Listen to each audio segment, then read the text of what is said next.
واقف ويقلب وجهه في السماء، ثم نظر إلي وابتسم، ولكن لم يكلمني، نظر إلي وابتسم. خد بالك، شوف المكنسة عملت ايه، واقف في ناحية كده أبو بكر وعمر الاثنين، والله دون تعصب، والله الذي لا إله إلا هو، وحق هذا الشهر الكريم، وحق أبي عبد الله، رأيتهما في المنام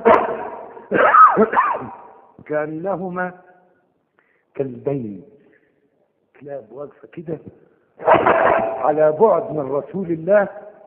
النبي لم يلتفت إليهما ولا أي اهتمام ولا لهم أي وزن، كان بيطلعهم النبي بقى من قلبي وبشي. أنا كل انشغالي بالذات المحمدية عمال أتأمل الوجه الشريف.